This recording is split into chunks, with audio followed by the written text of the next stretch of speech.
Hello everyone, it's Gemma the Inspired Stamper. Thank you for joining me again. This is the second part of this tutorial for our box and the little card inside. In the first part I showed you how to make this box. I'll put a link to the part 1 in the description box below so you can hop over there and have a quick look in a moment when you've finished watching this one. I've decided to split the tutorial because it was getting quite long, so I thought I'd put the card and the envelope into a separate one. This really cute little card I've made using some of the Gingham Gala Designer Series paper and also the piece of cake stamp set. So I'm just going to move these bits out of the way, we're getting a bit crowded on here. And I'm using, this time, instead of the balmy blue that I've used on here, I'm going to use some lemon lime twist. So I've got a piece of cardstock which measures 6 inches by 3 inches and scored and folded at 3 inches to make our little mini card. I've got a piece of the Gingham Gala Designer Series paper which is 2 3/4 by 2 3/4, and that's for the front of our card. I've got another piece of Whisper White, again 2 3/4 by 2 3/4 of an inch, and that is for the inside. And then this piece here is a piece of the Gingham Gala Design Series paper, again in lemon lime twist, and this is for our envelope, and this measures 5 1/4 inches by 5 1/4 inches, and we're going to be using the envelope punch board to make our envelope. So let's get on and do our stamping for our card. Now I've got a piece of Whisper White here, also going to need a 2-inch circle punch, and also the cake punch. Where have I put it? I've covered it up, I've hidden it. Where have you gone? There you are. Our cake punch that coordinates with our stamp set. There we go. So I'm going to use some lemon lime twist ink, and I'm just gonna ink up my stamp and pop that down there. And then I'm gonna, first of all, I'm gonna cut out my 2-inch circle first. There we go. Right, now let's trim these pieces off. There we go. Now on my 2-inch circle I'm going to stamp the birthday candles that are in the stamp set, and I'm going to do them quite close to the top. Oh, so there's my candles on there. Also doing, while we're stamping, we've got our ink open. I'm going to get my square of Whisper White, which is going inside my card, and I'm going to stamp Happy Birthday for the inside. There we go. Let's pop that over there. Now we can close up our ink. We are finished with that. So let's put the inside of our card in. Put some glue on, and we'll pop this inside our card. There we go. We'll work from the inside out.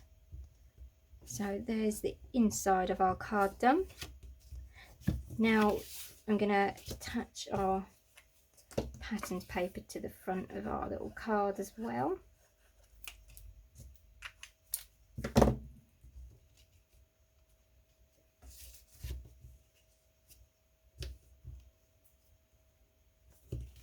There we go. Let's straighten you up. There we go. So that's our pattern paper layer on. Now we can punch out our cake. I'll just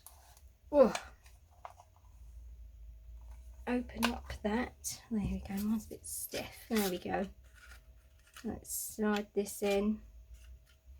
Looks like we might need the post-it note trick again, like I showed you in my butterfly duet punch when I use that for a card. If you run out of something to hold on to because you've used such a small piece of card, cut a piece of post-it note and sticky end on. Then you've got something to hold on to when you pop it into your punch. Right, let's trim that off, it won't fit. There we go. You can slide that in and you've got something to hold on to. So there we go. Got rid of that. Then if you've got any of the sticky on the back of your punched piece, because it is only post-it, it's not permanent, it just comes straight off. So there we go. Now I'm going to stick this down using some glue onto here. You can just line that up and pop that on there. Now I've got a little tiny piece of the flax ribbon, whisper white, that's just under 5 inches, and I'm just going to fold that in half like so, and I'm going to use a glue dot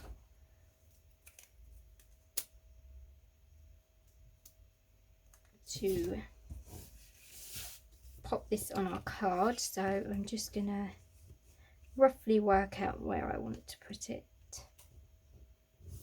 so I can trim those down a bit in a moment because they are hanging over a little. And then I'm going to use some dimensionals on the back of here to add our circle onto our card. There we go.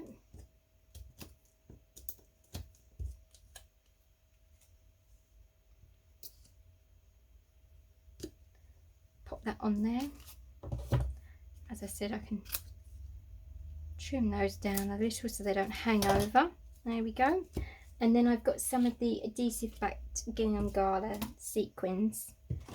We can add a couple of these on as well. 1,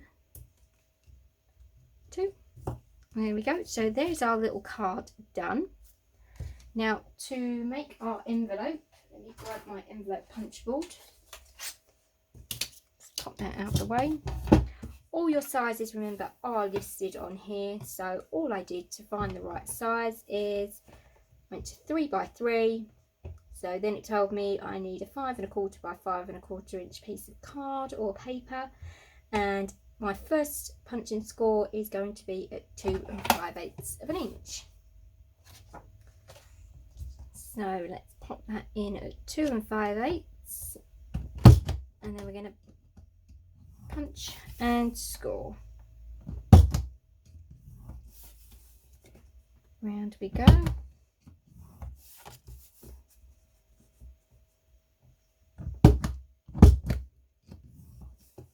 So there's all 4 sides done, and then I find it easier to turn it round and then round off the edges. There we go, then we can get rid of that out the way, and then we can fold in our sides, put it down flat, and then give it a score. There we go. That's our envelope put together. So now we just need to add a bit of glue across here to hold everything together. There we go. Fold that up, squish that down. Now we can just make sure our card fits inside. There we go, it fits absolutely perfectly in there. So now let's add it into our box. There we go, we can add that back on. And then pop our band over to hold it together.